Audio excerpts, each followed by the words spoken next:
Hi.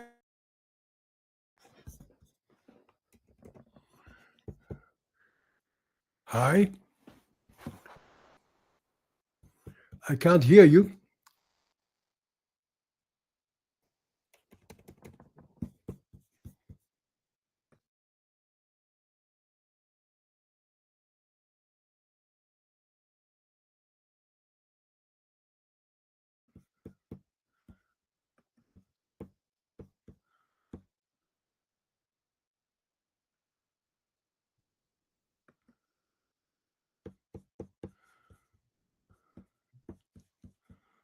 Boy.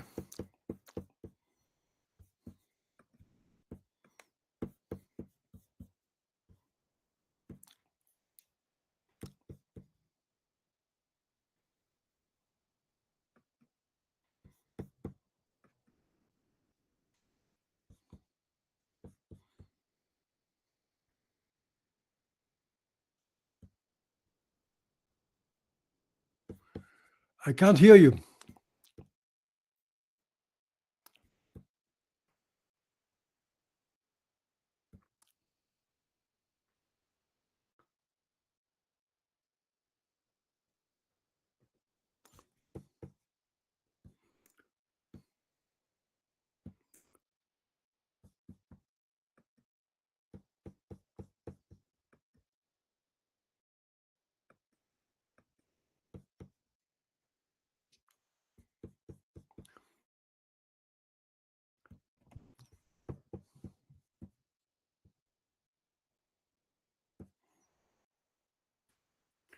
Hello?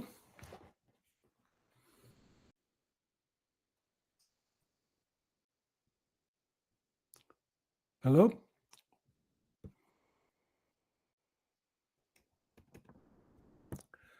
Hello, hello, hello.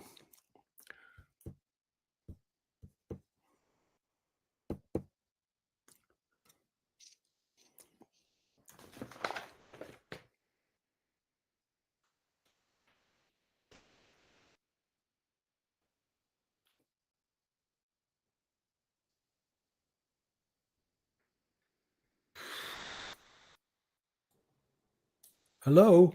Hello. Hi. That's Hi. good. All right. We Good. managed. How are you, Because Bessel? it's complicated. Yeah. How are you? I'm okay. So Yeah, are you in France? can you hear me now? You Yeah, can hear me, you can see me? I can see you. Yeah. Okay, great. Perfect. So we're a bit early. Maybe we'll wait a little bit for people to join and get started in a few minutes, maybe. Okay.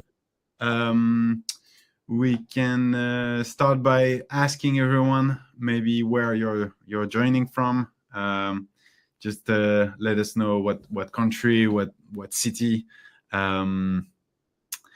and maybe while everyone is joining, we're just sending the last reminders. Maybe it's a good time to maybe make a quick recap of what happened yesterday. Because we had the first day of the healing days yesterday. We had really an incredible time. We had more than 1,000 people, more than 20,000 people. Sorry. So it's quite incredible. It's like a football stadium, right? So a lot of people, and we're also expecting a lot of people coming today. So just maybe for those who weren't there, I can give a very quick recap of what was said yesterday. Well, first off, we had a brilliant explanation from Tim Fletcher about how trauma happens in the brain. We had really a description, a great description of how it happens on the nervous system. I'm just gonna give you a presentation here. He really described really well what really happens when you get into a fight or flight mode. He described the role of the limbic brain, and particularly the bridge between the limbic brain and the neocortex. And also he went through the steps that you can take to repair your mind, to create the right conditions, to change. And then there was an incredible experience from Marissa. We went to see our inner child and create an energy of parenting on our own selves. So it was an incredible meditation. The chat got completely quiet.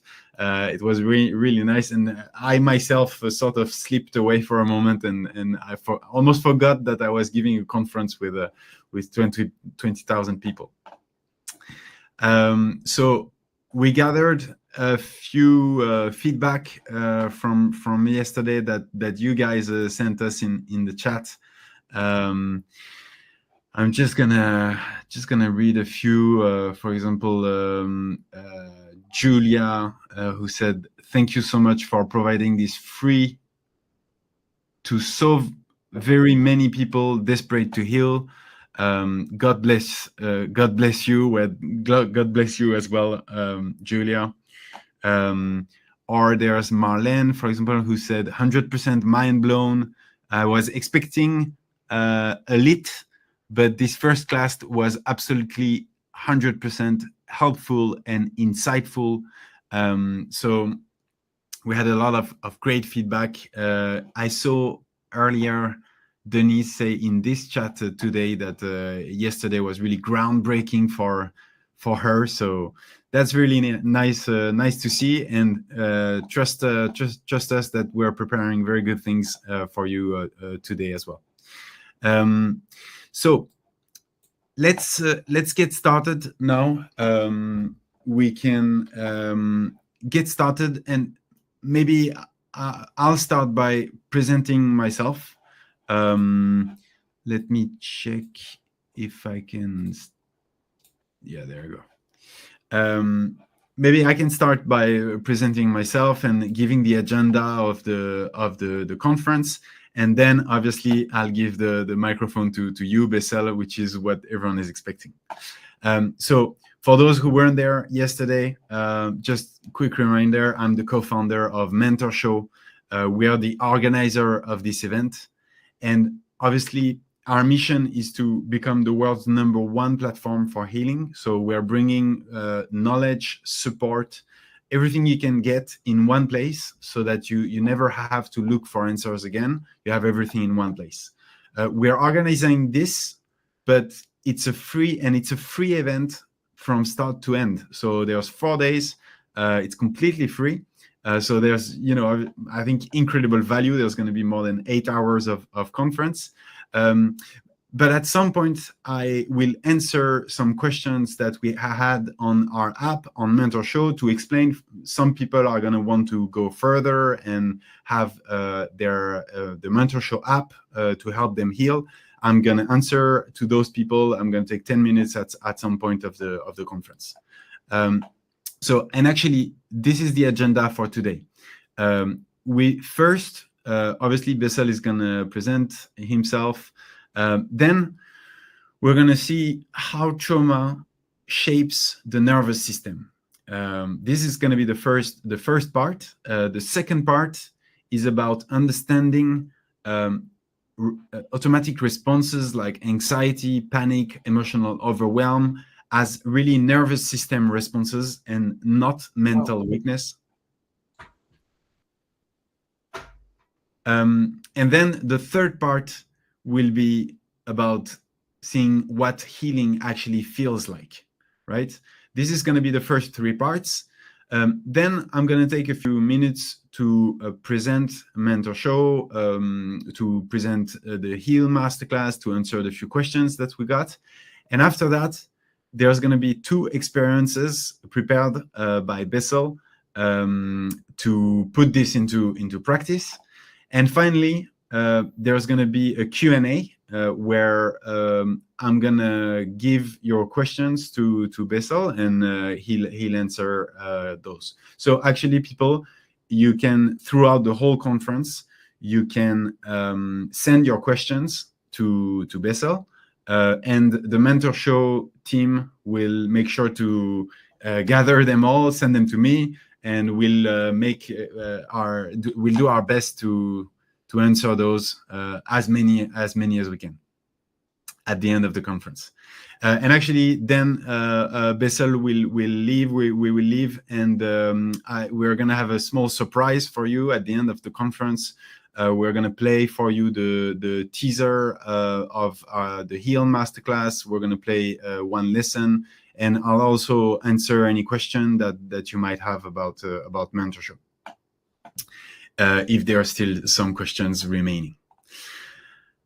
All right, so I think that's pretty clear, and maybe Bessel, you can start by introducing yourself for those who don't necessarily know you in this conference.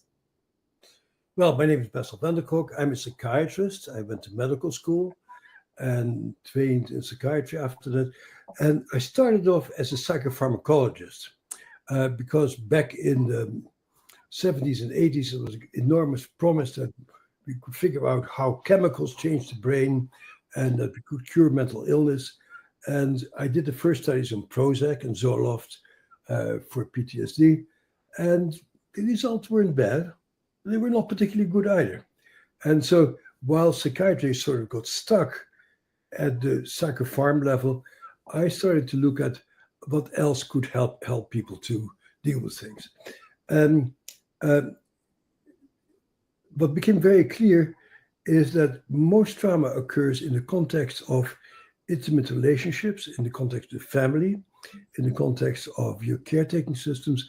And I've been particularly interested in the overlap between trauma and disrupted attachment. I'm a great fan of John Bowlby, who I knew when he was still alive, and attachment researchers, because it's really that insecurity of your attachment and not knowing who you can count on that becomes a very important part of life. And so I lucked out. I was at Harvard when we got the first neuroimaging machine. So I did the first neuroimaging studies on PTSD with a team of people. And then I got very interested in how talking alone doesn't seem to help all and completely. It's important for people to be able to talk about what happened, to know what happened, to own what happened, but somehow understanding what happens doesn't make the trauma go away. And for me, the opening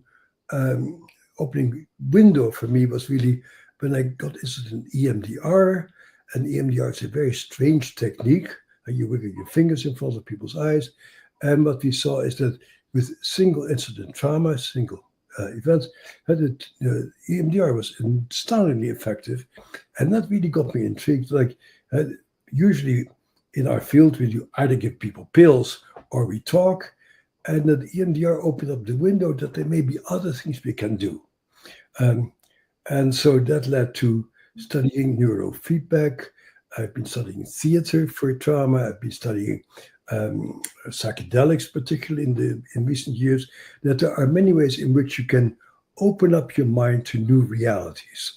And so that's been really my work, has been to see how our social context, our relationship to ourselves, our relationship to our body needs to be changed if we want to overcome trauma. Right, thank you for this presentation, and I think now we can definitely get straight into it. This really leads the way to our first chapter and our first topic, which is how can you make us understand how trauma is expressed in your muscles, in your organs, in your cellular memory, and rewiring your sense of safety? Well, that's a very complex question. So the way we experience fear, terror, is in our bodies. We get when we get upset, we feel it in our chest, in our abdomen, and we experience upsetting things in the theater of our bodies. And I have spent a lot of time working with people like Peter Levine and Pat Ogden and other body workers to really understand how you can deal with the body. And so what happens is that something terrible happens, and when it's over, you think it's over, but your body continues to respond to things as if that old stuff is still there. So while your mind has moved on, your body loses its sense of time and continues to be triggered to reinstate some of the same issues that happened to you at the time that you were overwhelmed by a terrible experience. And so you feel it in your body, and in order to heal, you also need to befriend your body and not be afraid of your body and your sensations. So a very important part of what keeps trauma going is you keep feeling uptight, you keep feeling scared, you feeling feelings in your body that are very uncomfortable, and then you try to make it go away by drinking alcohol, most popular thing in the world, or you take drugs, or you start running marathons, and you work all the time to keep that body under control. And these are all stopgap measures, but at the end, you need to really learn to feel this creature who you are. And a very important part of trauma is that you become afraid of yourself. You become afraid of your own reactions and your own sensations. And so good therapy really helps people to just feel their bodies and see how they can befriend their sensations and how they don't have to be afraid of what happens inside. Right, because I guess it's related to the sense of not being able to have a sense of safety with myself. Yes, safety is part of it, but also agency, and not feeling that I can really make a difference. I cannot stand up for myself. I cannot protect myself. I cannot assert myself. I cannot stand up for myself. So safety is important, but people, some of my colleagues really talk a lot about safety, and safety is important, but people also want to be engaged. They want to be doing things. They want to have relationships. They want to do exciting things also. And so when you're traumatized, you're afraid to do, and you're afraid to engage in a way. Mm-hmm, mm-hmm. And what can be the signs of that in my body? Signs is that you feel it. You feel uptight. You feel anxious in your chest. You feel anxious in your abdomen. Your muscles tighten up. You lose your voice. Your voice changes. Your breathing speeds up. And so your whole organism automatically starts acting as if you're in danger. And since you talked about the brain yesterday, I like to talk about it's very much like dogs. Many of us have dogs. During a thunderstorm, the dog becomes very frightened by the lightning and the sound, the thunder, and they dive under the bed.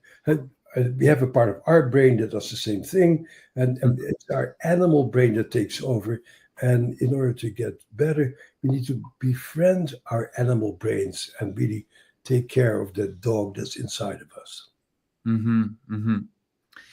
I think what a lot of people might be asking themselves is, how can I differentiate between a sign in my body that comes from trauma and something that doesn't come from trauma, like I just got back pain because I have a bad posture, or I just have some other thing in my body going in the wrong direction?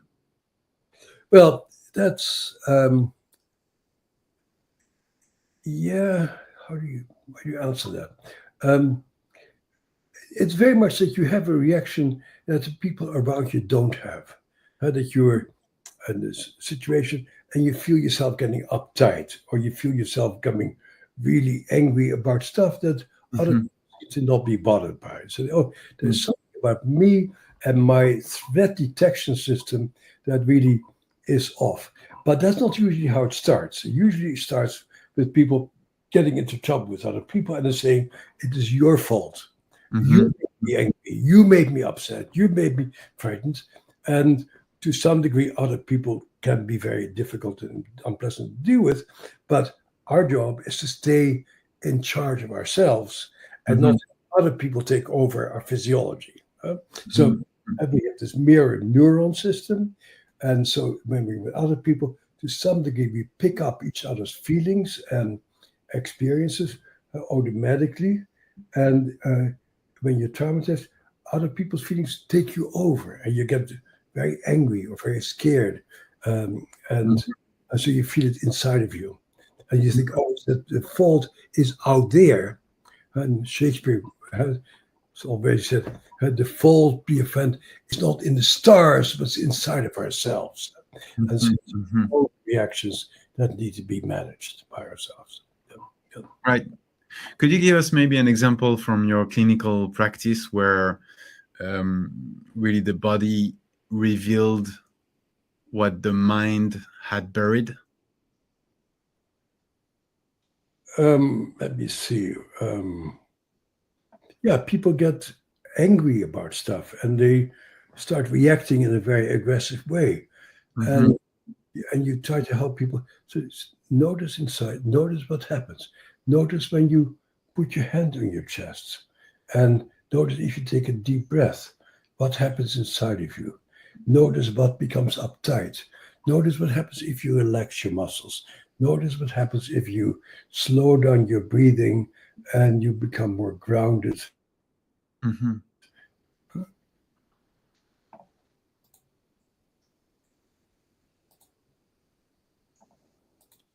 I think you have you had a little bit of a connection freeze here, but um, so I guess a question that might lead from that is that, you know, if I heal, will those symptoms in my body disappear as well? That's what healing is about. That's when you get healed, you don't react the way that you have, and you feel spontaneous. You feel ready to engage. Uh, you get excited about things. You get pulled to engage in new things. And what happens when you get traumatized?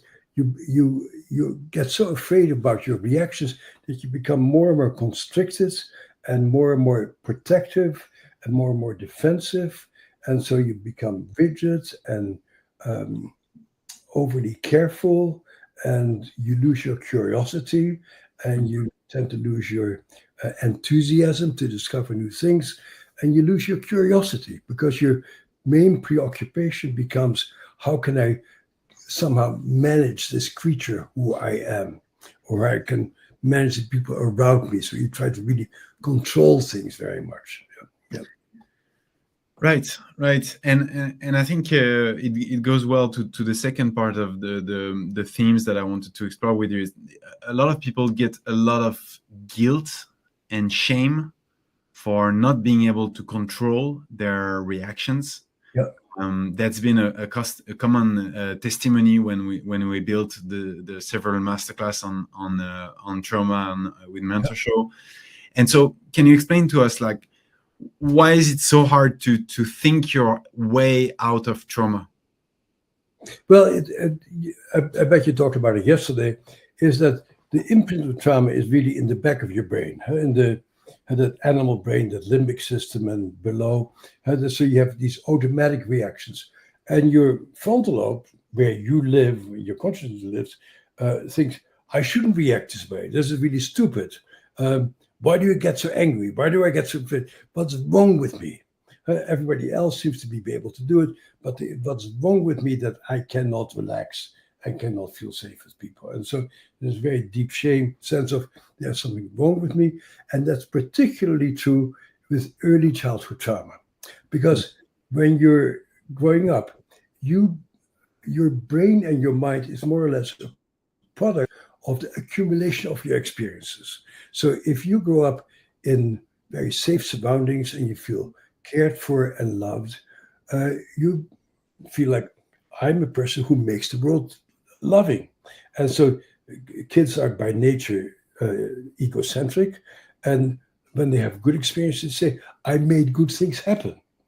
And if bad things happen to you, you get beaten up or ignored, your automatic reaction is, there's something wrong with me, that people are beating me up. And you have the sense of, I'm doing something wrong, that people get so angry with me. I'm doing something wrong because people are fighting with each other, and I cannot control that. And you start feeling really there is something defective about you, and you have this deep sense of, I'm the origin of all the bad stuff that happens around me. And in the long range, but particularly early childhood abuse and neglect leaves this imprint in you of, there's something deeply wrong with me and I'm very defective.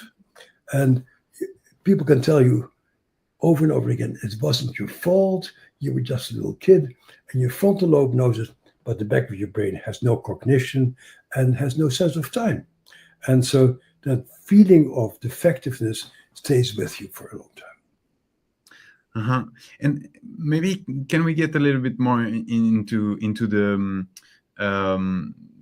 really the physics of it, what happens in my brain and in my body when I know logically that I'm safe in some way, but my body really doesn't believe it. Can you explain to us, like, what's happening there and how you really discovered that?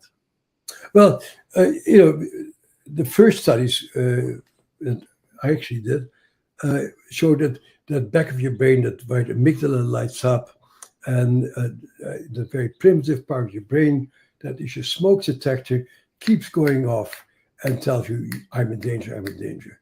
And your frontal lobe is reasonable. I said, no, you're not in danger, but you keep getting these signals from the back of your brain that you're in danger.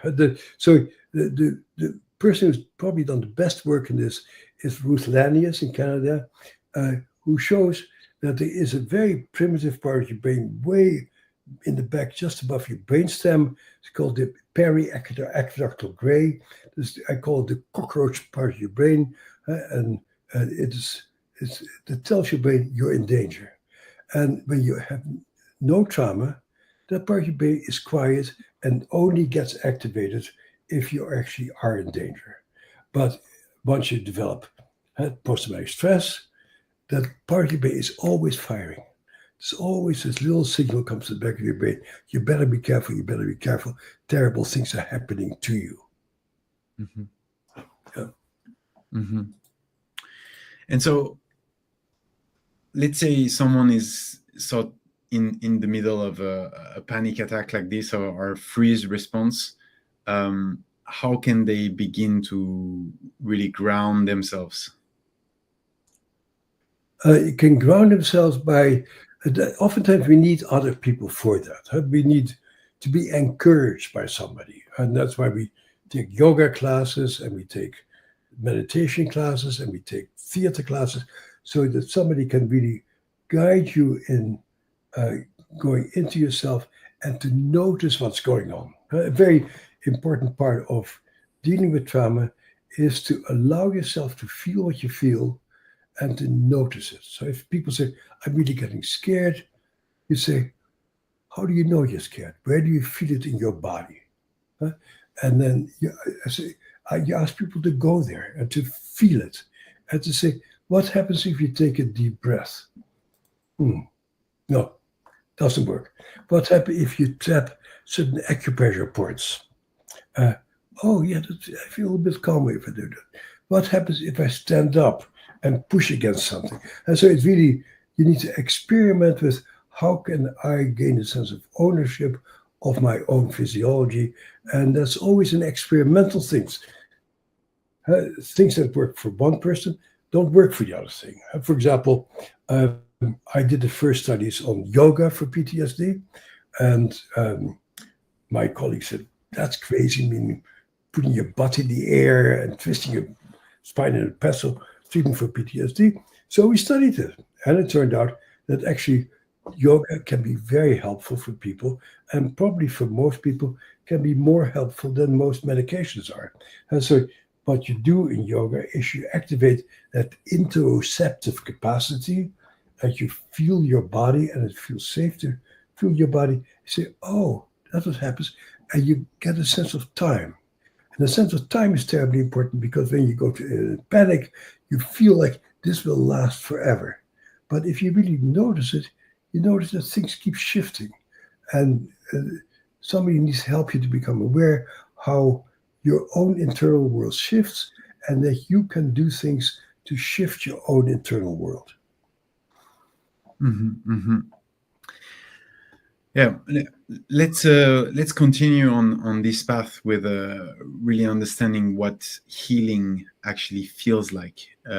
What would safety in the body actually look and feel like for people who are healing from trauma? Oh, safety is just that you are somewhere and you choose to respond. And you say, I would like to argue with that person, and you feel comfortable to argue with them. Or you can say, I really like to tell this person that I love them, and you tell them that you love them. And if you want to play with somebody, you say, let's play. So that you can really be totally there for the moment, and not have that voice in your head saying, no, this is dangerous, you can't do this, terrible things will happen to you. And you can really be fully alive in the moment. That's really what healing is all about. Could you give a quick overview on the body-based therapies that you've seen, why they work, and also maybe establish a little bit the different ones you've mentioned, that there are many who work different for different people, and maybe point us towards potentially some studies on that. Well, that's a very tricky question, of course, and that is that psychiatry and psychology have never really paid attention to the body, and so in mainstream psychology there is very little known, and it would be very hard to get funded to do a study on body-based therapies. And so what we see in the world is that there always have been people like Wilhelm Reich a long time ago, and Peter Levine, Pat Ogden.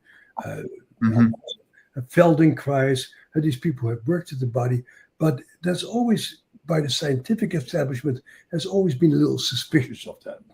And so they don't study it. So what's impressive to me is that when you go to an academic institution, there will be very few people who know anything about the body, and that you really need to find people who practice it.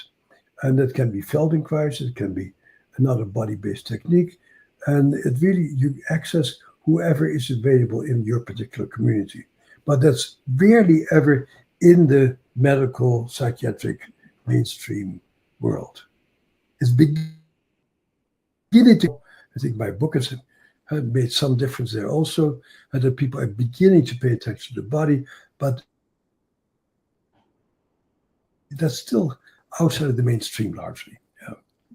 And in the patients that you've seen in the studies that you see, I'm just trying to get people who potentially have tried some things.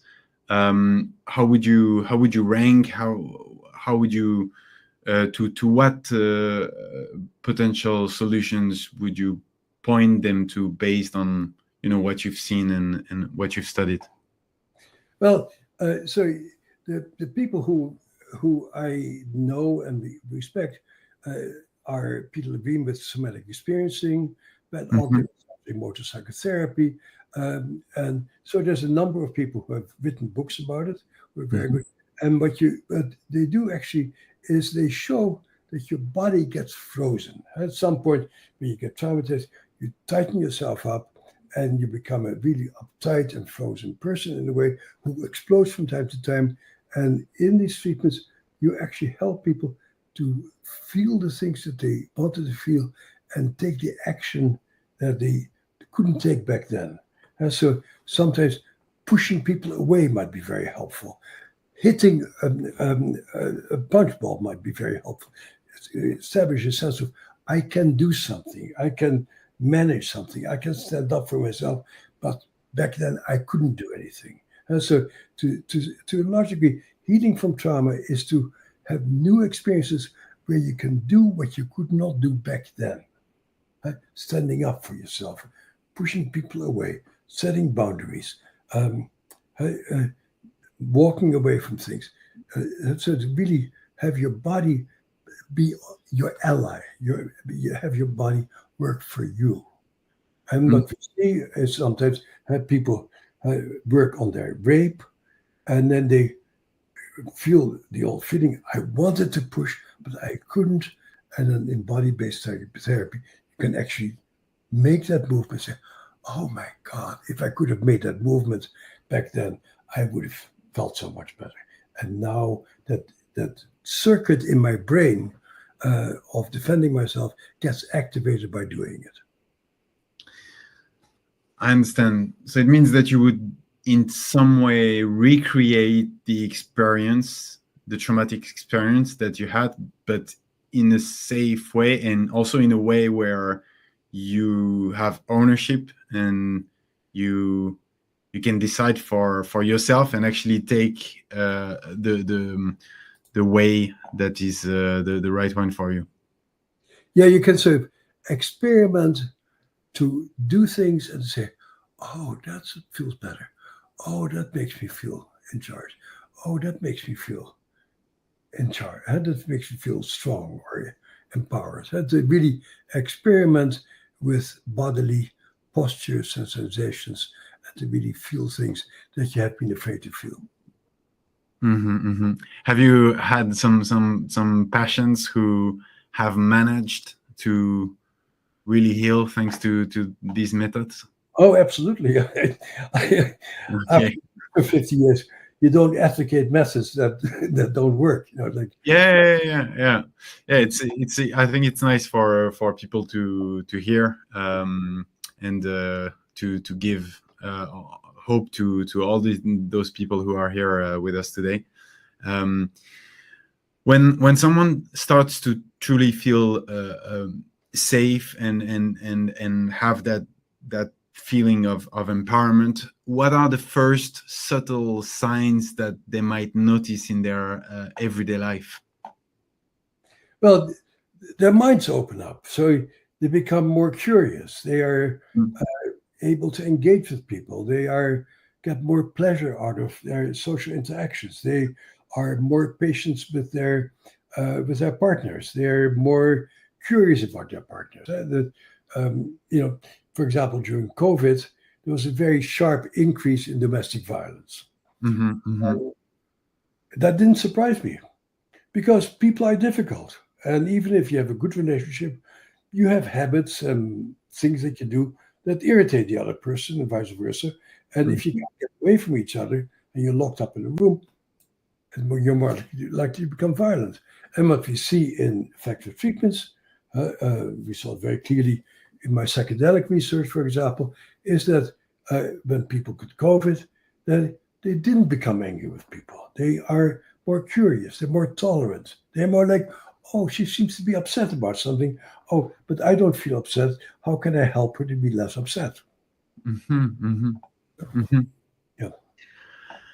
How can you tell the difference between a temporary relief and really lasting change? I feel like Only sometimes. time will tell. But Yes. basically, what you see is that once people have an experience that is really different, it tends to stick. Right?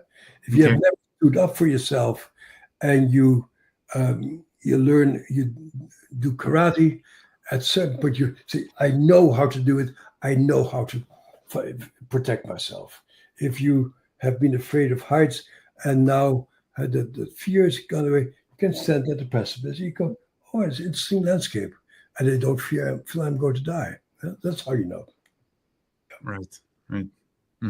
So to create an experience that is different than that where you're really empowered. Right. But so the pieces, you need to have an experience, but somebody needs to give you the courage and the support to go to these experiences that by nature are maybe a little bit scary and upsetting. So we need to have other people usually to help us to go there and to try it out because that person is there to make us feel safe. And so the interpersonal connection in therapy is terribly important, and to feel safe with the person who is working with you on opening things up inside of you. Right, right. Yeah, I think that's very well put, and I think then people can really make it a habit. I think actually someone from the chat earlier on said like, I'm learning to build new habits as if they were a second nature, as if to build myself a second nature. And I think that's very well put, because what I see and what we've seen with the different masterclasses on healing that we've built is that people who really succeed were building a second nature, new habits, new ways of acting that they can get accustomed to, and that can almost work by themselves at some point, because they've done it so many times. I think that's, it's interesting that word habit is just coming into our vocabulary in the past year or so. Mm-hmm. We're working on a new book called Come to Your Senses, in which the issue of habit is very central, and that in some ways being traumatized is a habit of fear and a habit of protectiveness. And so indeed you need to create new habits. And there's very good research done by Siegel and Farb and Zacchaeus, who show that the way you can get new habits is by focusing on the sensory input in your body. So that the way you change your habits is by having new sensations and new sensory input. So the intellectual thing doesn't do it, but you need to have the sensory experiences to change that core orientation of your mind. Mm-hmm, mm-hmm. I think a risk of that for when I put myself in people's shoes is that, you mentioned many people use coping mechanisms, for example, alcohol, but also you mentioned exercise or work or even maybe meditation to really escape discomfort. Yep. So how can we distinguish when I'm doing that for genuine healing and actually avoiding disguised, avoiding discomfort?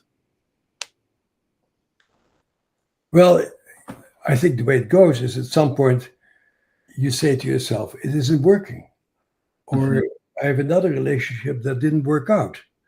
And of course, it's all her fault in the first place. But slowly you start thinking about, what is it about me that killed this relationship? Why do my kids not talk to me? Why do my old friends, they turned against me? It is something that I'm doing that gets in the way of people feeling safe with me and feeling good about being with me. And so it's people go and get help because there's bad stuff happening. The mm-hmm. things aren't working. Mm-hmm. And they may fall down when they're drunk, or they may not show up for work, or they may actually hit other people or hurt other people. And at some point you go like, I can't go on this way. But going to therapy is almost always like a desperate move. I cannot continue to live my life this way. Mm-hmm, mm-hmm, mm-hmm. So for someone who has never tried the body-based therapies, what would be a simple first step that they can take at home to reconnect with their body really safely on their own? I think yoga is a very good way of doing it. It's like all over the world, people have yoga classes, and going to a yoga class, not a fast yoga class where you mainly focus on having your butt muscles tightened up, but really slow yoga to really feel your experience, to feel your body, and to explore that creature who you are. But I'm also curious about how dancing might be able to do it. And people have really studied it, but a study that we're trying to do in Brazil right now is to study capoeira for traumatic stress. And so there may be many different ways of approaching that. Yeah. Mm-hmm, mm-hmm. How did your studies on yoga come out? What were the results? Well, the results were really quite dramatically good. Okay. And no, it's interesting. We did a study. You always have to have a comparison group, and Right. so we compared people who got an education about eating well and taking good care of yourself, and we had a yoga class, and we compared the two groups. And the person who ran our education group was a very funny woman, and people always left her group laughing and have their hands around each other. And I said to her, "Hey, come on, stop laughing with your patients, because that gives yoga a very little chance, because yoga teachers never laugh at their patients." Uh, so calmed herself down. She tried not to make people laugh, but she couldn't help herself. And then we looked at the outcome, and that's that the group that got to be friendly with each other and have a good time together did very well for a little while, and then they went back into their traumatic experiences because their Okay. bodies hadn't changed. And the more boring yoga teachers, they changed a little bit, a little bit, a little bit, and at the end of 12 weeks, people were much better. And then we continued with a small group for 6 months, and you saw slowly people becoming calmer and more oriented and more aware of themselves and feeling more pleasure and feeling more engaged with their lives. Wow, that's just really impressive. Quite fascinating study to get into. All right, so I think we've already got through the first part of the theory, and I'd like to know, people, how did you like it? What did you get from it? Can you share with us in the chat? I know I learned a lot, so let us know how you found it. And now, for a few minutes, I'm going to go through a few questions that we got from yesterday on Mentor Show and on the masterclass, the Heal masterclass. All right. So first question was, I think, very relevant question for a lot of people. It was from Tanya. I've read a lot of books on trauma. I've watched a lot of videos online, but I'm still stuck. Why would this masterclass actually help me move forward when nothing else has? All right, so I can see the chat is now really firing up about the first part with Bessel. So I'm going to read a few. Deborah, who says enlightening. Esther, love this first part so far. We have a lot of people. Yin yoga is very helpful. A lot of yeses, and people are very, very excited. So thanks for the feedback. So Tanya, before making the course, the Heal masterclass, we talked to thousands of people who had experienced trauma, and they had tried a lot of things, right? So we actually asked them, and here is the results based on about 2,500 people. So you can see there's people had tried therapy, meditation, medication, physical exercise, and a lot of things. But some of them were disappointed with these solutions, and I think it's for a very simple reason. And as we discussed extensively right now with Bessel, it's because your trauma is living inside of you, and you have to build a second nature. And it's really only practice and creating new habits in your daily life that is gonna bring you to the path of healing. And so we asked people, these 2,500 people, what do they need, what do they want from the masterclass. And people were really, the grand majority of people said we need practical exercises. We need practical exercise because we need to create these new habits and create these changes in our bodies. So that's why we decided to build a really practical guide towards healing. And this is why all these people, we have a lot of feedback, a lot of testimonies. We have thousands of people who really were very satisfied with the course so far. About 2,700 people who gave a grade of 4.8 out of 5. So people were very, very satisfied of Gabor's Heal Masterclass, and we gathered a few of testimonies here. I'm not going to read all of them, but for example, I can't stop crying with such deep relief while watching this masterclass. David, who said, please extend my gratitude with all the team that makes this masterpiece possible. It changed my life. I'm quite sure it will do the same to many people around the world. Thanks, David, for this incredible testimony. And for example, Matthew Conat, thank you, Dr. Gabor, for creating this masterclass, sharing your wisdom. This has opened my eyes, seeing myself in a new way. I got present to how much blinded I was, and I'm now more confident to share and pass on the wisdom to others. So I feel like I'm bragging on this, but it was a lot of work, and it's obviously as a founder of Mentor Show, it's really our goal to get testimonies like this. So that's why we show them. Another question was, can you explain the HEAL method again? So I'm just going to go through it quickly. H is the first part of the course. It's to hear the pain, we call it. So to find the root, to really understand where the suffering is coming from, and basically to make trauma a teacher. So there are like self-awareness protocols, there are different mapping questionnaires, and so on. Then E is empower yourself to heal. So here you have to turn insight into action. So that's going to be where you're going to have tools, you're going to have daily routines, you're going to have weekly routines.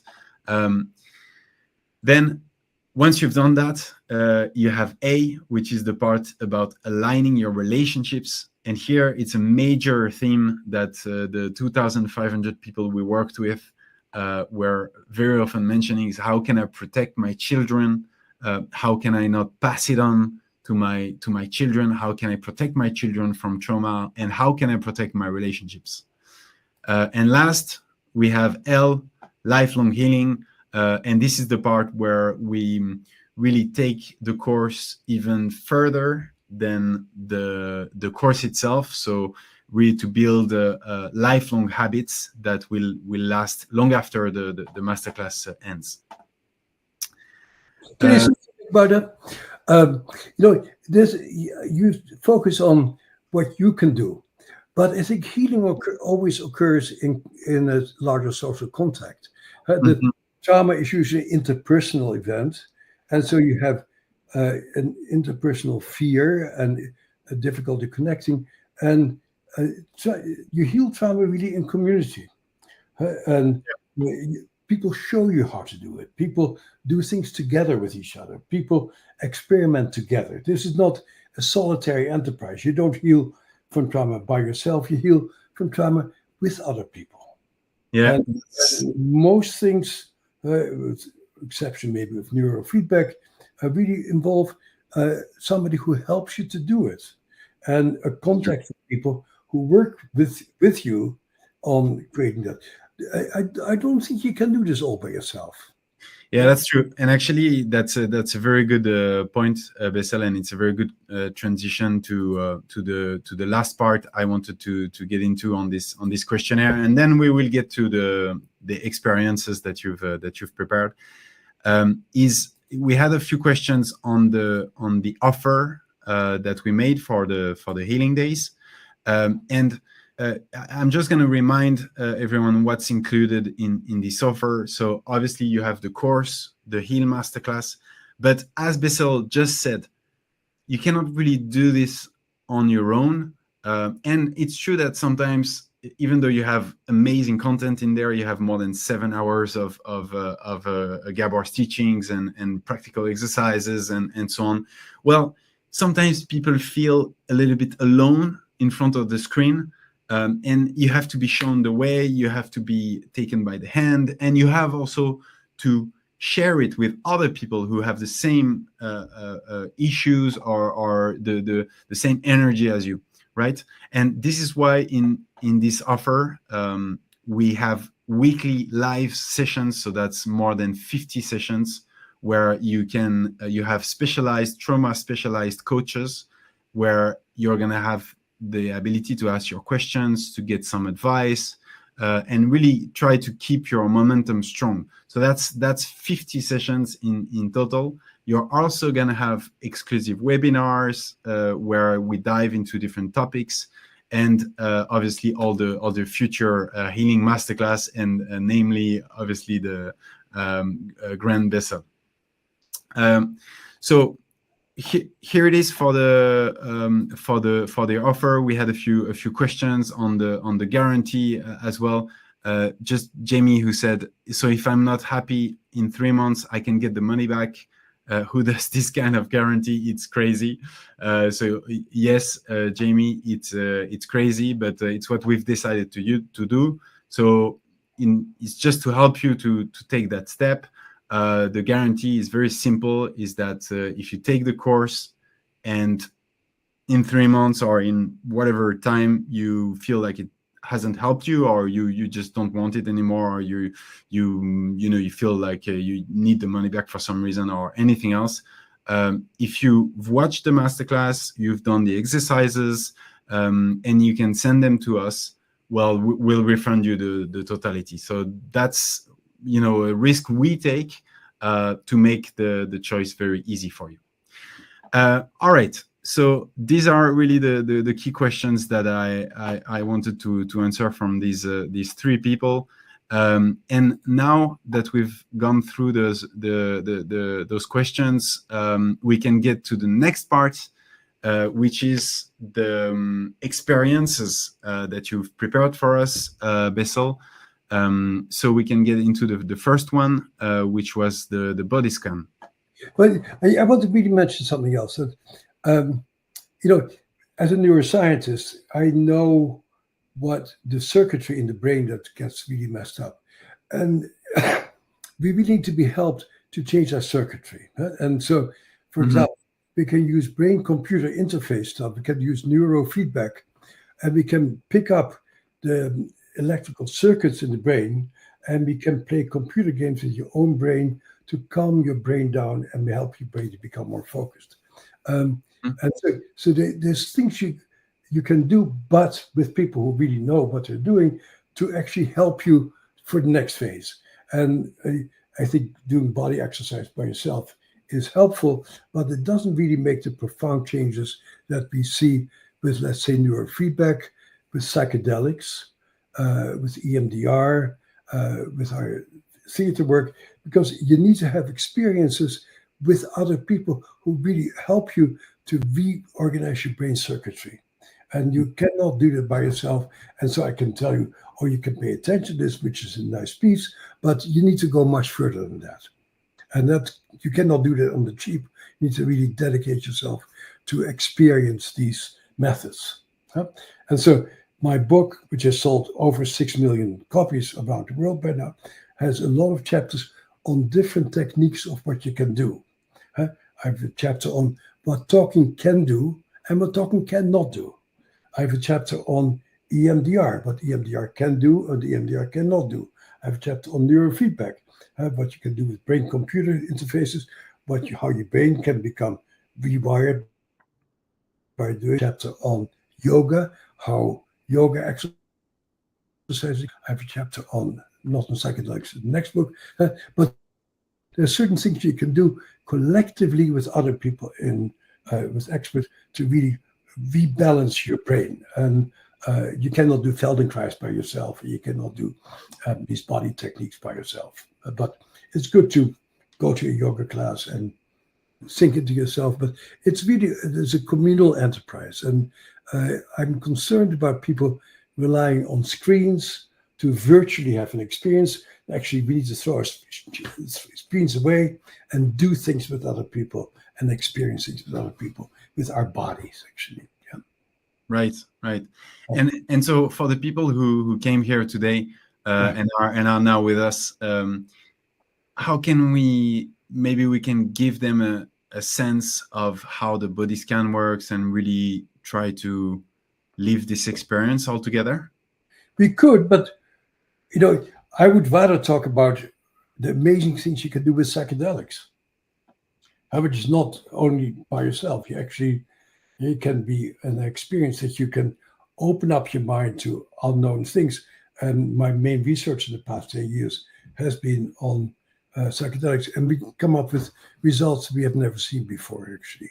So yes, you can do the body scan. Yes, you can be in touch with it, a very good part, but you need to have more than that.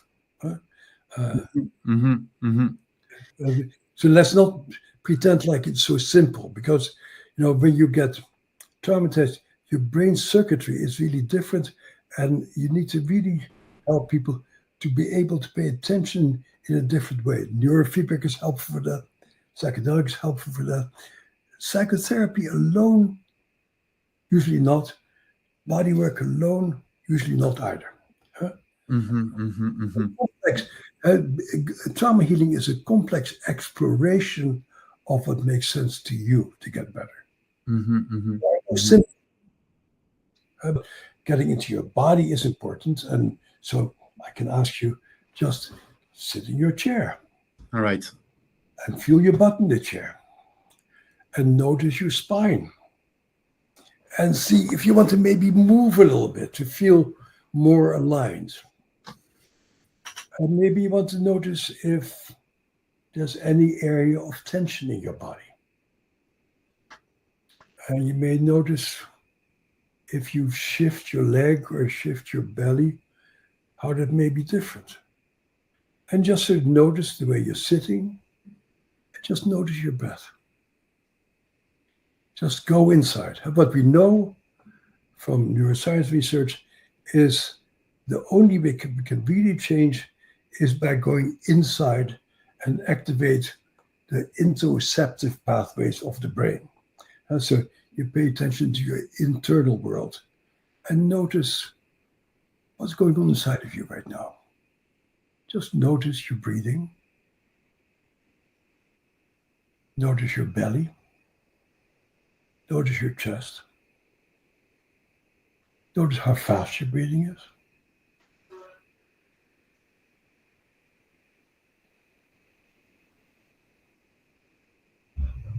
And just feel yourself. And then maybe you want to put a hand on your chest and just feel your hand beating your chest and your chest beating your hand. And notice what it's like for your body to have a hand that touches you.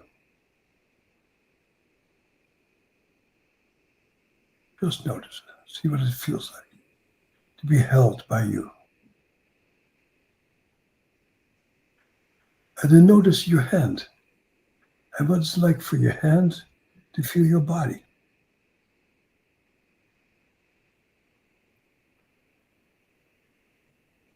And just see what comes up. And if we were together in the same room, I'd say, why don't you write down what you notice about yourself?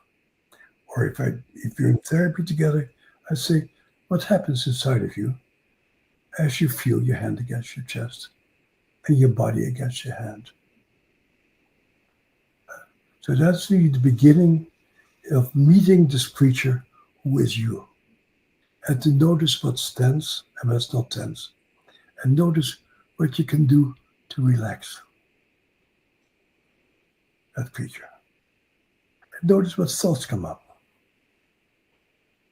And notice how noisy your brain is, how active your brain is. And see if you can maybe focus on your out breath. Your out breath activates your parasympathetic nervous system, calms you down. And so as you breathe, focus on your out breath and take about 6 counts to breathe out. 1, 2, 3, 4, 5, 6, and hold it. Take a deep breath and blow it out.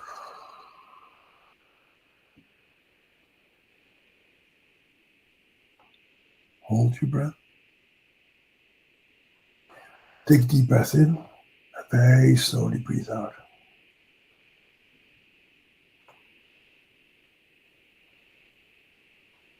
And so that's a very important part of a yoga practice, of a meditation practice, of your learning to be in your own company. One common thing in trauma is you like to be engaged with stuff out there and be distracted by television or noises, this stuff, but just to spend time with you. And I say, how do you feel about this creature who you're holding? What do you wish for this creature you're holding? What are your desires? And then we talk about it. And we talk about how we can make these things happen and what wasn't happening back there and what we can fill in now. So that's one. You could do this for hours, and sometimes we do. There's sessions with my patients that this is all we do in 1 hour, to just be there with yourself and see what comes up and see what parts come up. Because one of the things that we have learned about with trauma is how we have multiple selves living inside of ourselves. Part of us may be very controlling and try to push things on people. Part of us may be very destructive. Again, a good example. Today, a patient of mine came to see me and she said, you told me something that made me feel like you really cared for me. And the next thing that happened is that she had a lot of traumatic things coming back from her mind. What happened at this point is that as she started to feel safe with me, another part of her came out and said, be careful, don't trust people too much. They're dangerous. And so another part came out that was aggressive and warning her, don't trust anybody. And what we do then is say, how did that part of you protect you? Where did you learn that life is not safe? And how has this part been helpful to you? And you thank that part for being so protective of you, even though it messes up your life. And you say, maybe we can step back and see what that part is protecting inside of you and what hurt it is protecting. This is, again, something you cannot really do by yourself.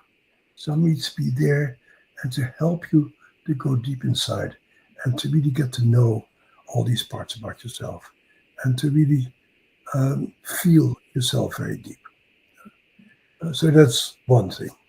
The other thing that I imagine other people also talk about is this really interesting thing of tapping acupressure points.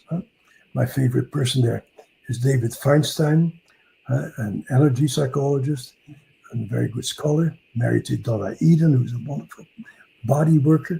And what people discovered, all Chinese medicine, is that there's certain acupressure points that you can tap to calm that system down, to get your mind in that window of tolerance where it's not too excited or not too shut down.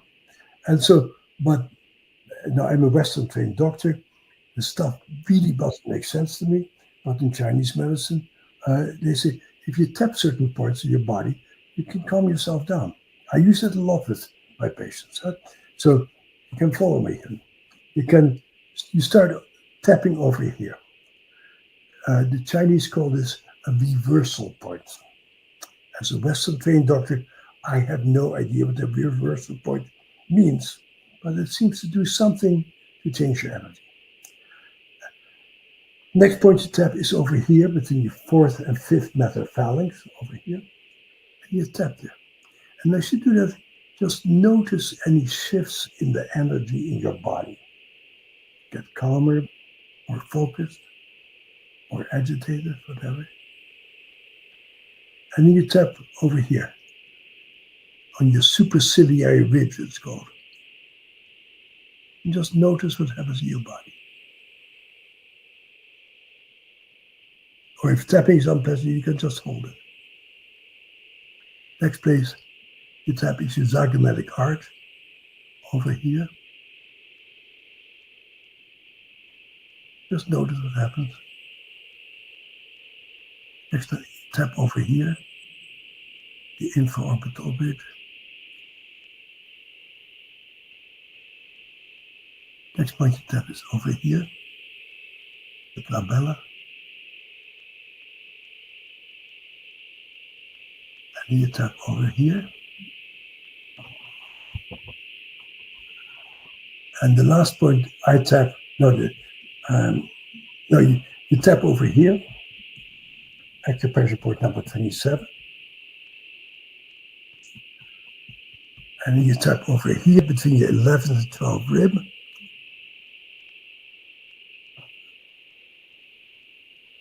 And then you hold yourself here. And I'm pretty sure that most of you who followed me felt some energetic change in your body. Most people do. There's only a few people for whom it doesn't work, but it's a very nice way of calming that system that you live in and getting more focused.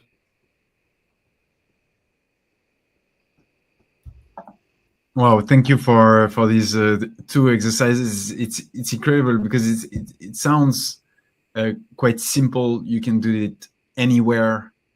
You just need yourself basically, and a room that's a little bit quiet. And I thought it was very effective. I can see Mika, holy crap, that was such a somatic change. Loved it immediately, super calm. I felt all kinds of things that felt great. So it's incredible to discover that, because it's like having a tool that you can bring anywhere at any time. You just need yourself. Right. And I guess that's why it's so effective. Yeah, they're nice little pieces as a part of a larger practice. So there's not the end in of itself. And if you really want to do the real trauma work, I would say you need to really explore deeper ways of going inside. And these days, deep meditation experiences are important. Psychedelics, I don't know how far people are. It's legal in Australia now. In the US, we mainly use ketamine. The study I did was an MDMA. People do ayahuasca, but they can be very heart-opening if done in the right conditions. Everything is always, the set and setting is critical. And so you don't just do things, it needs to be done at the right place with the right person. And you need to take your time. And there's no quick answers. If you do have a psychedelic experience, you prepare yourself for it, you go through it, and you debrief yourself, and it really becomes a very serious experience that will help you to really open up major things about yourself.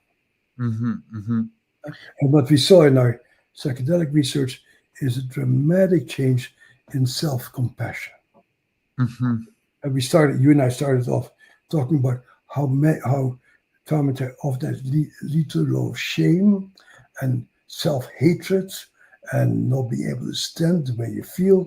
And on psychedelics, we see a very profound shift in people meeting their trauma and going like, I was so little, or I was so helpless, or I feel so bad that this happened to me. And then the next thing that often happens, very surprising, after people get compassion for themselves, they also get compassion for their perpetrator. And they say, my father was this violent man who always put me down, and now he never got to enjoy this beautiful baby that I was. I was a lovely child. Instead of loving this child, he beat me up, and he didn't never get to experience the joy of what it's like to have a beautiful child like I was. So people's consciousness vastly expands to not only include himself, but the people around him also. And what were the results of these studies on psychedelics? I assume when you talk about psychedelics, which psychedelic are you referring to, and also what results? So we did a very, very large $63 million study on MDMA, and MDMA. How many people involved? Hmm? How many subjects involved? Over 200 people. Okay. Yep. And people got either placebo or they got psychedelic experience. Got a lot of psychotherapy. And I thought that psychotherapy alone would probably be at least as powerful as the psychedelics. And it turned out not to be the case. That psychotherapy alone was somewhat helpful, but adding psychedelics to it made a profound difference. Mm-hmm, mm-hmm. And that's why you focus on methods to calm yourself down. Yep, it's not bad. Gets you some of the way, but you need to go deeper, and you go deeper with other people who really help you to go into your trauma and develop that deep compassion for yourself. Mm-hmm, mm-hmm. Interesting.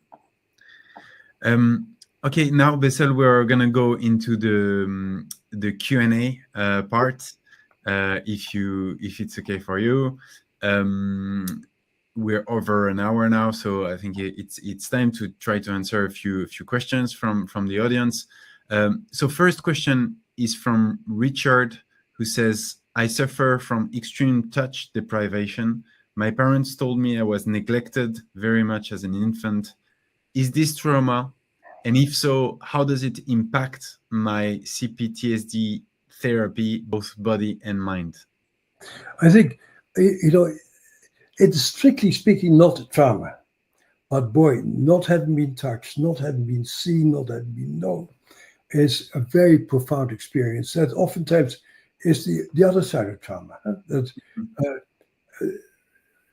trauma, most trauma that I see is interfamilial trauma. People haven't been hurt by their own family. And interfamilial trauma happens much more often when there's a neglectful parent who doesn't really have enough energy to focus on you and your needs, so that you're being neglected. And when you're being neglected, bad things happen to you in addition. But not being seen and being known is a huge issue, because we become who we are by the responses we get from other people.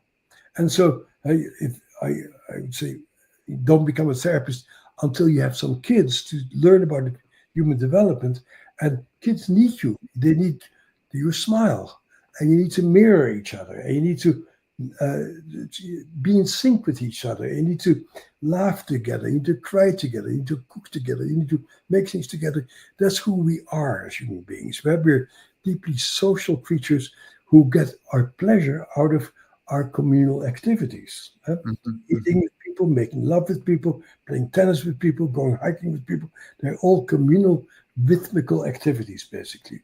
And so if you don't have those and you're left by yourself, you don't get a sense of self, because you get your sense of self by being seen and being known. And somebody's laughing about a joke you tell and being upset because you're hurt.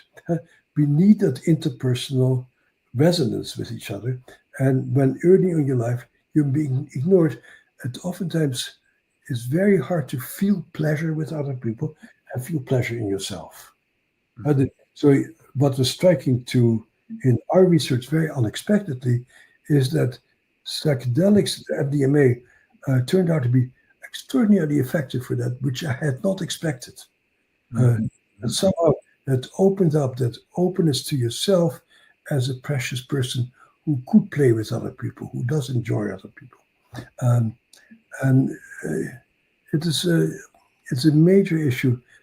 And the other thing that we use is theater. We love to work with deprived children and have them play roles in plays, and to see what it feels like to be a powerful king and to be a beggar and to be an angry person and to be a sad person and to help kids in particular to really feel viscerally what it feels like to have a whole range of emotions because they did not get those early on in their lives. And so you need to instill it in people later on. But it's a very real issue. And I'm glad you asked that question because that oftentimes gets, people don't pay much attention to it. And they sort of say, oh, why you take a drug to be less depressed? No, you need to have experiences of being engaged with people and opening up the possibility of feeling pleasure and opening the possibility that you can give pleasure to other people and that you have an impact on other people and other people have an impact on you. We have a few questions in the chat. I see a few people answering to each other. There, Carrie and Susan, who says, sorry, Carrie and Deborah, who are saying, please talk about how to stop a panic attack. And that's a very recurring question. We touched on it, but could you speak about this again? How to stop a panic attack? Well, again, I don't think by and large you do these things by yourself. You are with somebody who, a therapist, a body worker, who actually can help you to feel what you feel. And when you have a panic attack, you don't necessarily stop it. Somebody can be with you, and you say, when the panic attack comes up, say, notice that. What happens? What do you feel in your chest? What do you feel in your legs? What happens if you take a deep breath? What happens if you stretch? And so somebody can work with you to get you out of that rigid panic state to open it up. You might be able to do it by yourself, but boy, you need to have a very good observing frontal lobe to allow yourself to observe your panic reaction. And most of us need somebody to be with us to make us feel safe to feel what we feel. And that's really the whole issue with trauma is you need to make it safe for people to feel what they feel. And so I wouldn't say stop the panic attack, just notice how when you have a panic attack, it comes to an end. And notice where you feel it in your body. And notice maybe what triggered it. And what did it bring up for you? Oh, I was being beaten as a kid. And when that person looked at me and angry, I got a panic attack. Oh, how do you feel about that kid who was being beaten up? What could you do for that kid? How could you help that internal part of yourself to feel safe and calm? But it's an interpersonal process. Yes, I just get for some people sometimes they are not with people, so it's they can't really rely on it. I guess you could call someone though that knows real. Now you need to take it seriously. It's not like this is a big deal, and the people are getting lonelier and lonelier because of screens. And so you make a commitment. The people who really got it is the AA program, Alcoholics Anonymous, a 12-step program where people get together and are devoted to each other. And the core part of being alive is to be devoted to each other. I'll take care of you and you'll take care of me. And every Tuesday at 5 o'clock, we meet and I can count on your being there. These are not individual processes. These are always social engagement processes. We have a question from Yvonne. How can we identify our trauma if we do not remember our childhood years? You don't have to identify your trauma. You just have to identify what's going on right now. And to really become very aware about who this person is and how this person reacts. And as you become more curious and open about yourself, it is very likely that stuff will start coming up. Again, this is not an individual enterprise. You work with other people who are really deeply interested in you. Say, what does it feel like? What does it remind you of? And then slowly things open up. In our psychedelic work and our EMDR work, people all the time come up with new memories and new experiences that they had no access to before. but things come up as you start doing the work. Yeah. Mhm. Lynn Johnson is asking, could Bessel address the connection between trauma and chronic pain? Well, I can say that there is a strong relationship between trauma and chronic pain, and that indeed your body gets frozen in a very tight position, and there's a huge overlap between trauma and, let's say, fibromyalgia and chronic pain. And then at this point, I know some people who specialize in it, who are very good body workers who can help people, some people with a chronic pain. But, it's interesting. I have a neighbor who's now died, who was the head of the National Institute of Rheumatology. And rheumatology is also about chronic pain. And I said, so he was the head in all of America of all of rheumatology. And I said, so are you studying fibromyalgia? He says, nah, that's just bullshit. That's unimportant. I'm studying a very obscure illness. And so this major scientist did not even want to study chronic pain, even though it is such a common problem. But what we see, and for example, internal family system therapy, which I hope you'll talk about sometime in your thing. You talk about parts of yourself, and there was a study being done on internal family system therapy, which is very good trauma treatment, and they found that people with chronic pain were able to calm themselves down and feel safer in their bodies. So it can be done, but you need to work with the body. You need to work with your psychological processes. What you are mentioning is internal family systems? Yeah, that is sort of the standard psychotherapeutic approach that many of us use. Really getting to know the different aspects of yourself and really integrating the different parts of yourself. Yeah. Okay. Question from Von. Are you familiar with chakra systems? I've heard about it. Of course, you hear about it. There's not much research that's been done on chakra systems.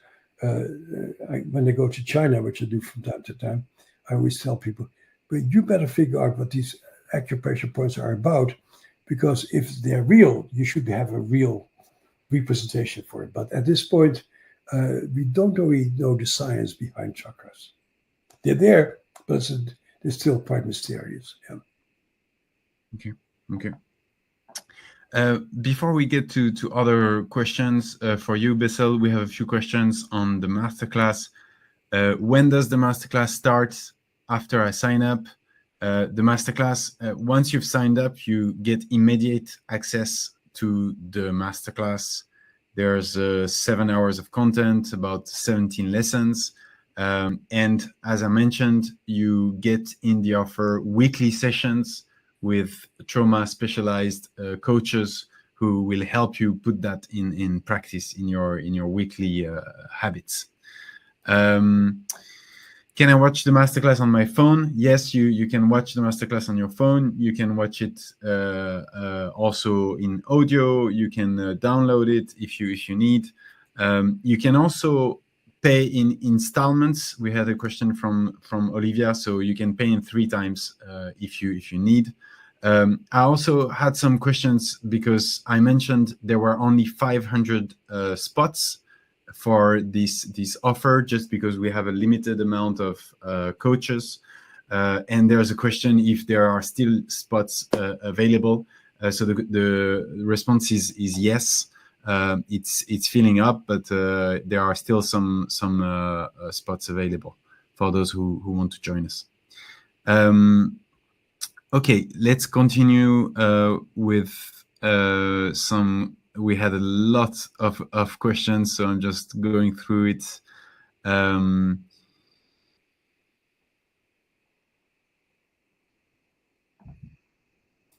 How does conversion disorder manifest as a result from trauma, and can it be healed? Does that ring a bell? Yeah, that rings a bell. That certainly conversion is part of the trauma spectrum. Of that people who are traumatized, their minds are able to ignore certain things, Mhm. not have the feelings anymore, but the body can still express itself with paralysis, etc., etc.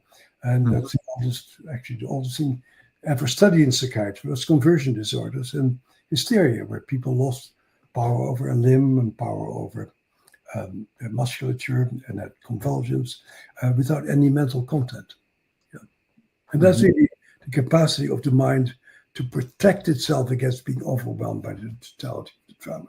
And so that needs to be integrated by people, helping people to really feel their feelings and feel their sensations and feel all of themselves. Yeah.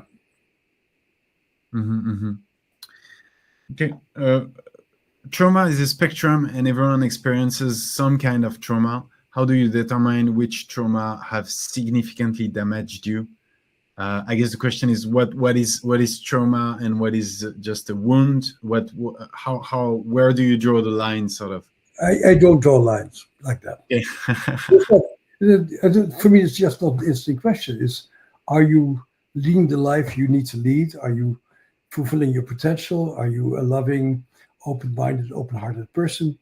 And the job of a therapist is to help people to be alive and fully alive in the present. And whether you label it terrible trauma or not terrible trauma, it's not so terribly important. But Mhm. with research, you focus on particular things and how they affect the brain. But as a therapist, you just deal with people's lives. Mhm. Mhm. Mhm. A question from Candice, which I think a lot of people can relate to. Is the healing process super slow? I have been trying to work on healing my nervous system, but it is taking me years to get small gains. It is quite disheartening, and I'm wondering if I am not getting the healing part right.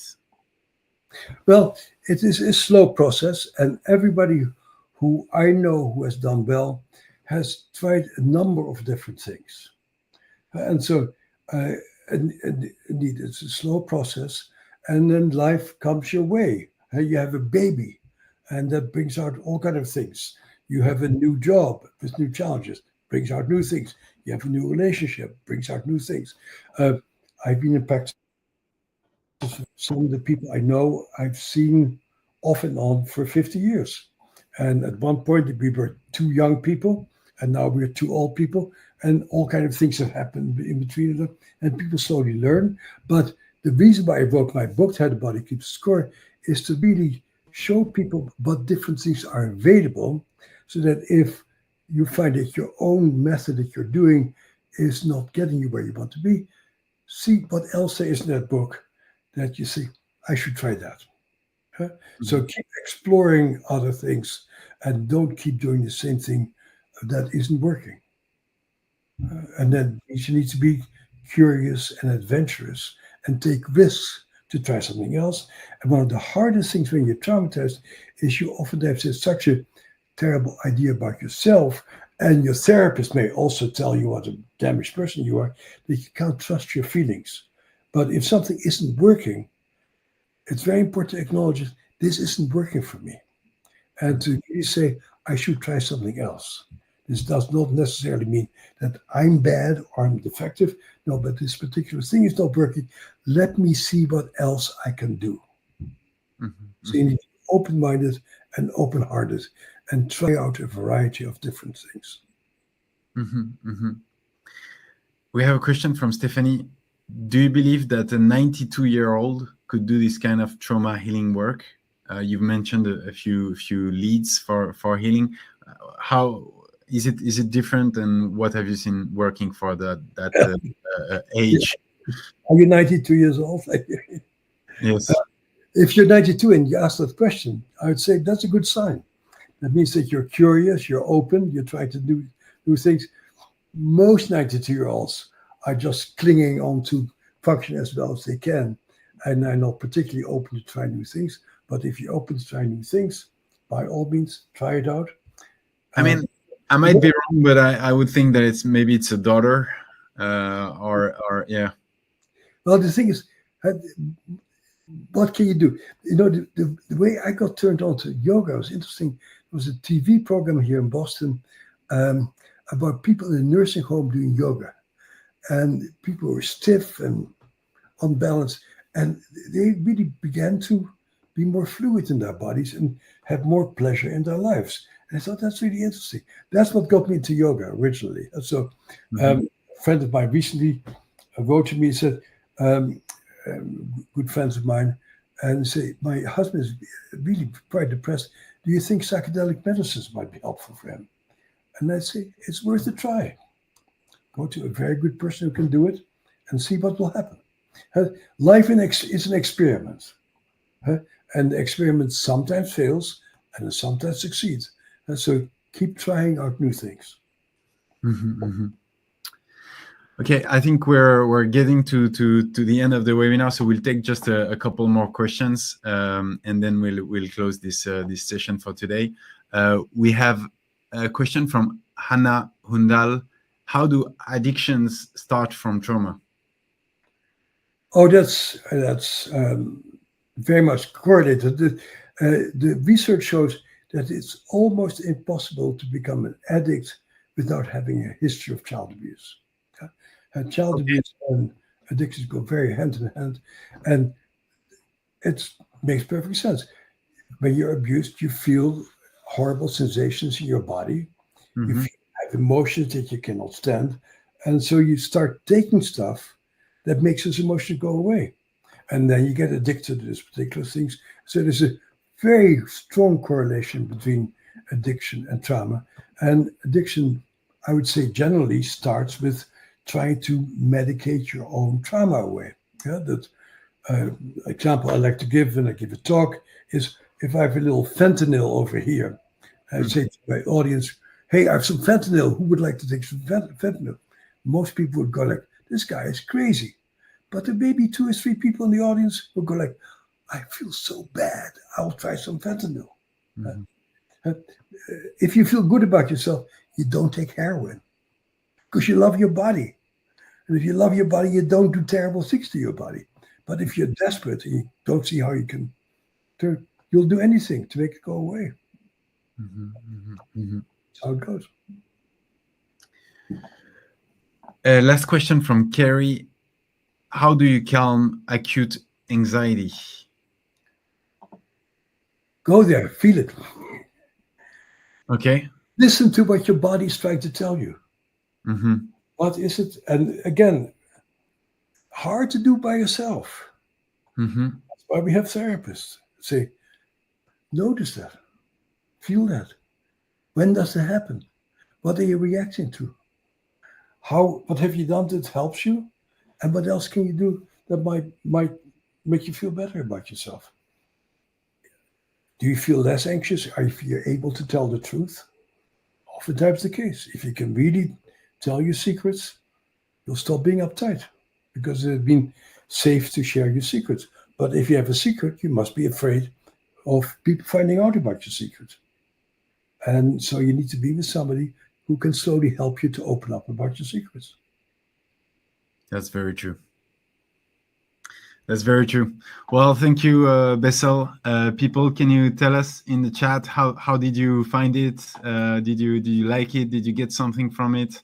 Let us know. I know I loved it. Discovered a lot of things and a lot of different leads for you to explore. Now we're gonna play for you the teaser and then the first lesson of the masterclass that we built with Gabor. So for those who want to stay on, you can watch the first part of the masterclass, and then I'll stay over for some people if you have some questions about the masterclass itself. But otherwise, for all the others, I'll see you tomorrow for Gabor's conference on the heart. So it's the third step. It's gonna be amazing, and I hope to see you there. Thank you everyone for being such a good participation in the chat, and thank you Bessel for everything. And speak to you soon. Okay, thank you. Bye. Bye-bye.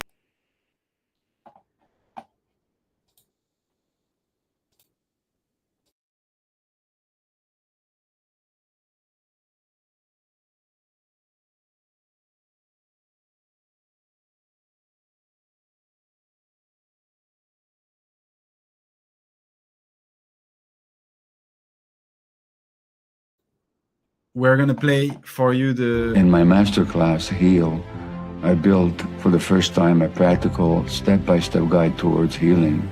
And now that's what I'm going to share here with you.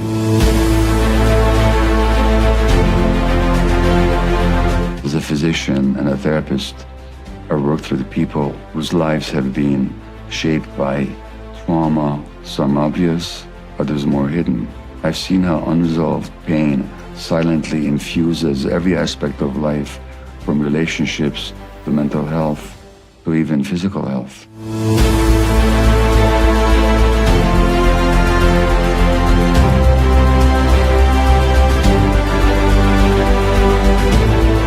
I've treated people facing the scars of narcissistic abuse, child abuse, sexual trauma, and many other wounds, big and small.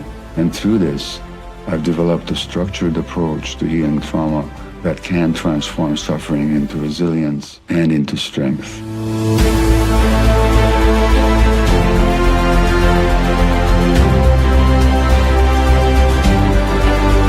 After 40 years of practice, I've poured everything I've learned into this masterclass so as to transform your life. It includes over 5 hours of exclusive content, dozens of exercises and regular practices, meditations I personally guide, scientific information, and daily tools. Understanding trauma is not just about the past, it's primarily about reclaiming your present. I'm here to tell you that yes, you can heal. I'm Gabor Mate, and I invite you to take the journey with me.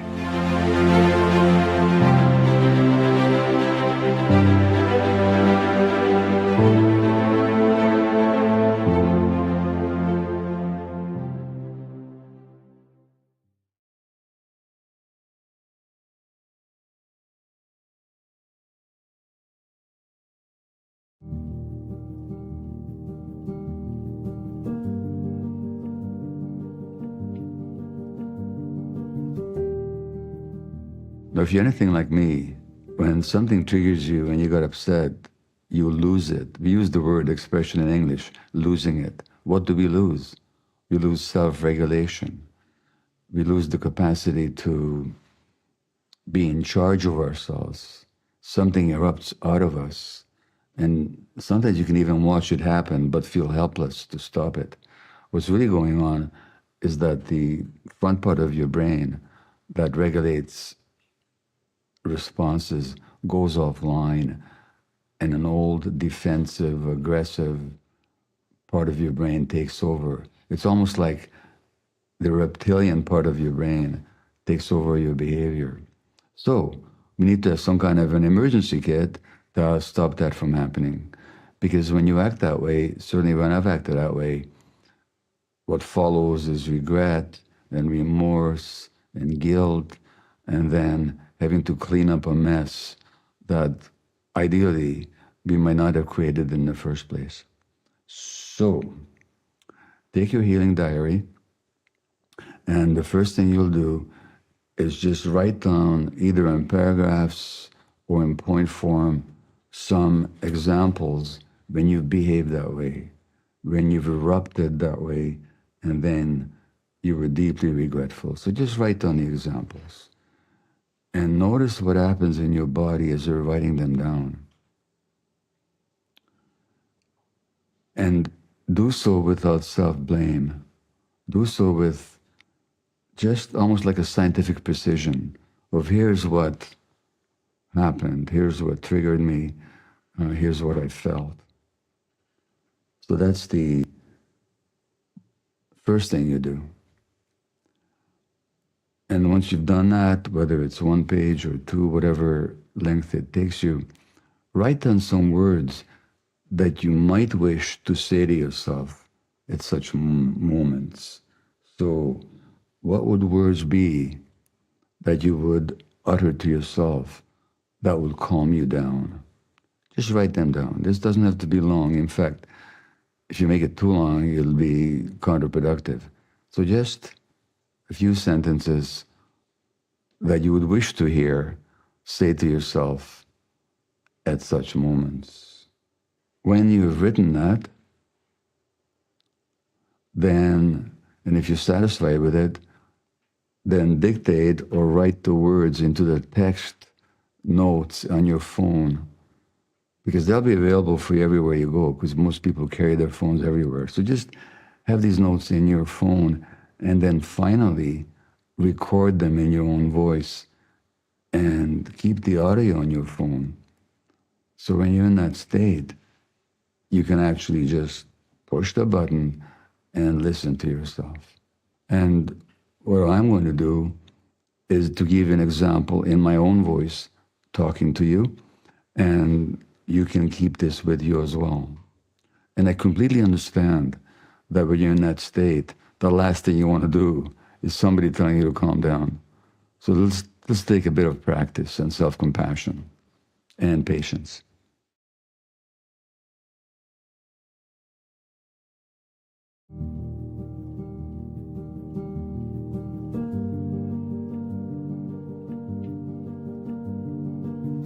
Here's what I would say to you, and what I would say to myself at such moments. I'd say, listen, my friend, I totally get how you feel. You're outraged, you're hurt, you're in pain, you have a lot of anger.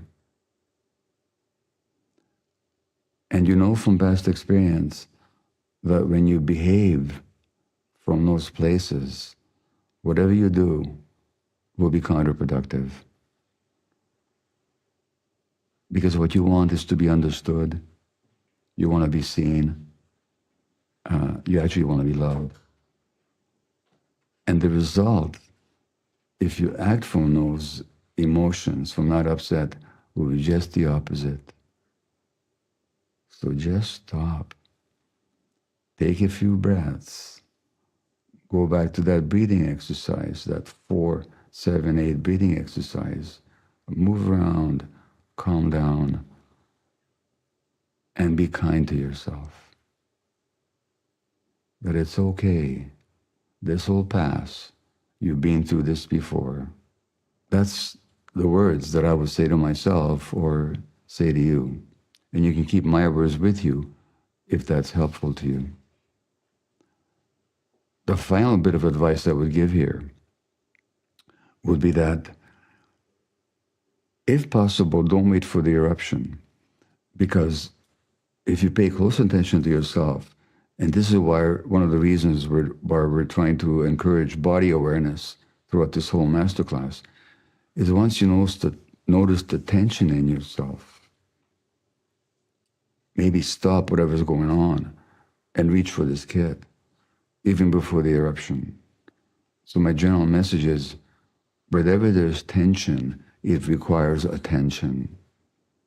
And if you pay close enough attention to yourself, before the eruption, you'll start noticing the tension rising in your body. And that's the time to stop. You know, people, when they have epileptic fits, sometimes they can feel it coming on, and they actually take a medication before the fit comes on them. Well, you can do the same thing.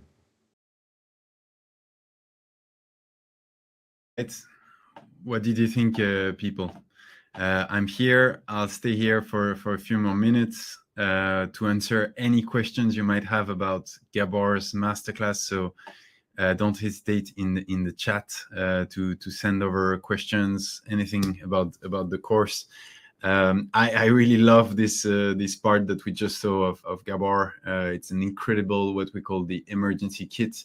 It's just one part of the emergency kit. Actually, there's like 10 tools on there. But one of them is this message in the bottle.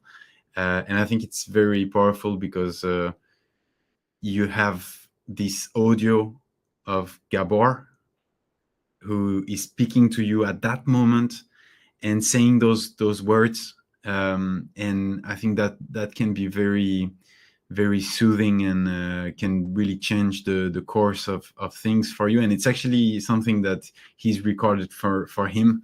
So, you know, it has an incredible value for you and for anyone. So just a reminder, I'm going to remind you what's in the masterclass, and then maybe I'll show you how it looks also on the inside the website, right? So let me show you. You have, there you go.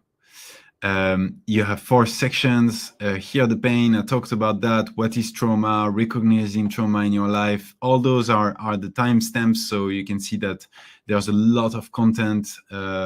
Authenticity versus attachment, how trauma impacts physical health. There's a lot on addiction and trauma and how to build alternative coping mechanisms. A whole section on empowering yourself, dealing with triggers and self-destructive reactions is a very big one. I can see here, but it's about 30 minutes. 2 sections on strategies and therapies for healing trauma. So you can see that there's a lot of content in there. And there's an incredible part of this masterclass is the live interactions. Why? Because you probably saw in the video, there's an audience that we selected out of about 500 people, and there were about 30 of them. And Gabor interacted, did live consultations with them, and really created really mesmerizing moments with them, a moment of change that hopefully can be really contagious for you. I know it was contagious even for the audience of the shooting that were there. We were about 50 people during the shooting, by the way. So it's a really big team. We've been working on that for about a year and a half that we got in touch with Gabor. We talked about healing as a couple. We talked about parenting, and then there's a whole section on what to take with you and how to implement it in your daily life. Because I think a lot of the things that were recurring in the discussions we had today and we had yesterday is that, well, things will come from changing your habits, changing the way you live. And I really liked the comment of one of the person in the chat that you have to build a second nature, because that's how you're gonna break free. It's like learning how to swim. You have to swim. You have to create a real new muscles, new reactions in your body. So let me please, for those who are interested, share with you how it's going to look on the website. There you go. I'm going to make this big.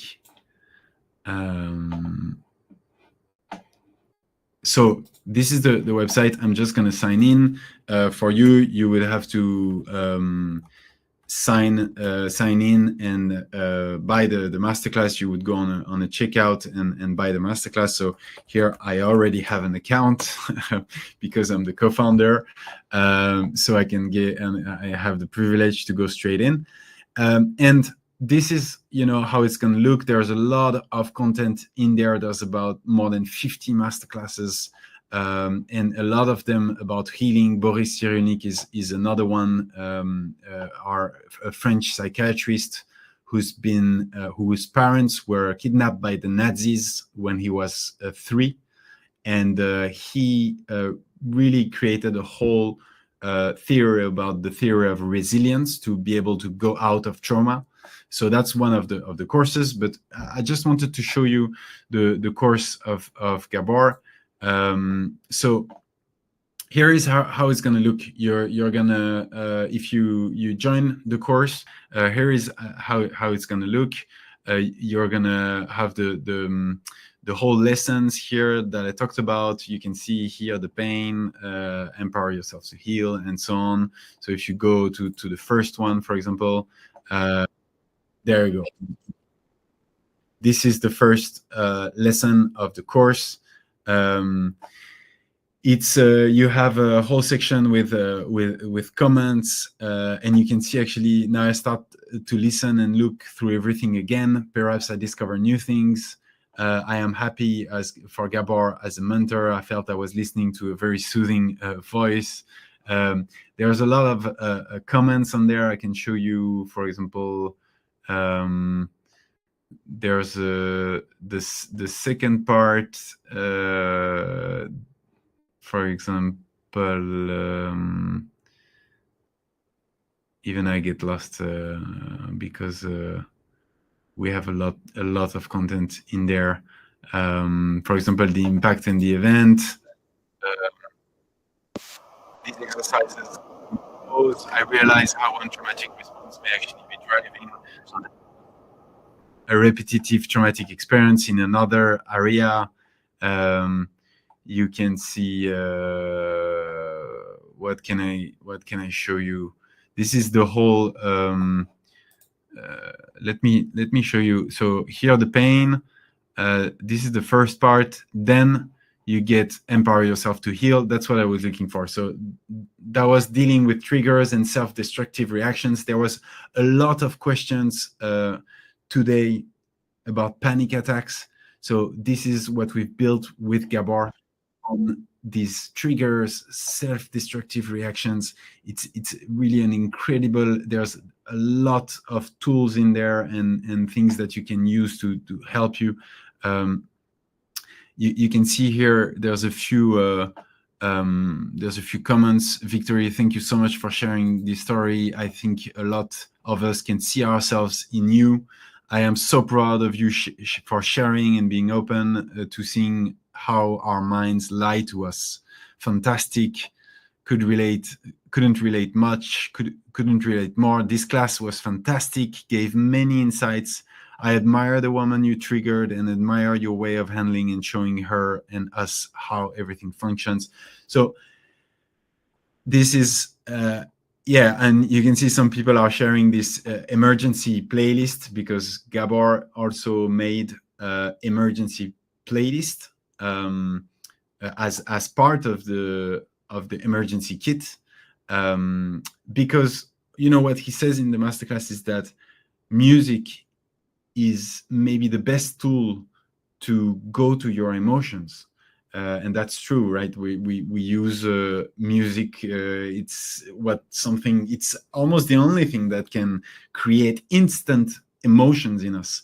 So that's why Gabor created an emergency kit playlist for you, so that you can use that along the message in the bottle as well, in case of difficulty. So that's just one of the tools that we had in there for these moments. But you can see there's so much content in there. The meta practice, for example, that is incredible. A lot of content. Also, I didn't mention that before, but there's a whole lesson on how to support a loved one who has experienced trauma, and there's a lot of bonus as well, a few coachings that have already happened. And another bonus that you will get is you will get all the replays from the healing days, right? So you will get the replay of today and yesterday and the one tomorrow, and also the one on Saturday. And I think one of the most important thing is that you're gonna get as well weekly support. So I think that's really incredible, and it's the first time that we do this. It's that in the offer of the healing days that we presented to you, you're gonna get weekly coaching sessions. You get access to specialized coaches who are specialized in trauma, and also especially in Gabor's teachings. So we've selected, thanks to him, so that you can get actually people who know the masterclass, they know the course very well, and they can help you implement it. And also, if you don't understand something, you can talk to them about it. So I can see your question. So I didn't see it before, so I'm going to start answering those. When do the weekly coaching sessions start? They already started. Next one is on Saturday. So you're going to get it every week.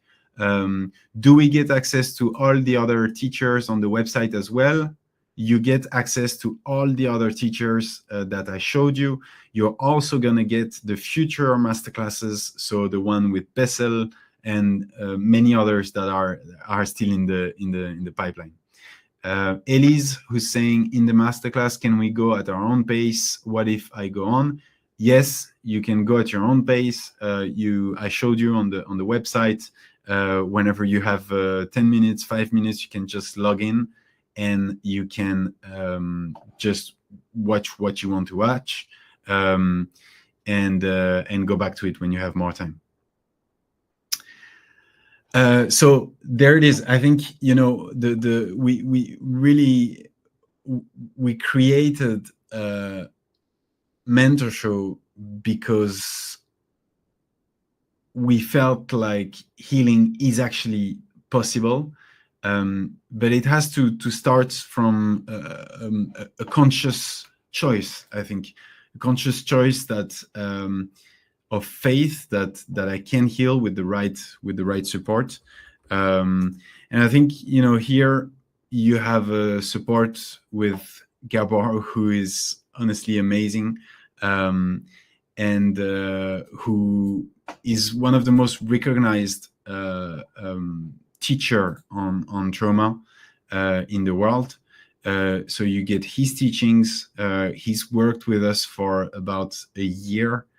So he's really poured in his heart into it, and I think he's, you know, we're very proud of the content that we created here, and so you get these teachings, the guidance of Gabor, the guidance of Bessel, but you also get these coaching sessions where you can have answers from specialized coaches, and also I would say a community of people that will have the same situation as you, and with which you can share these things. Okay, so I think we're almost 2 hours now. I'm maybe answering a few more questions, and then we're gonna close, because we need to be fresh for tomorrow, because tomorrow it's gonna be with Gabor on the heart. Let me see how many masterclasses you have. So there's more than 50 masterclasses. We have a lot of masterclasses on healing, from psychiatrists, but also spiritual teachers. So there's a lot of learnings in there. All right.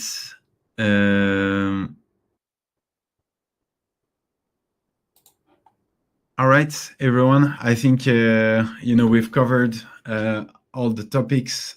So I think we had a great time today. I think this webinar with Bessel was wonderful, and I'll see you tomorrow with Gabor. See you, everyone.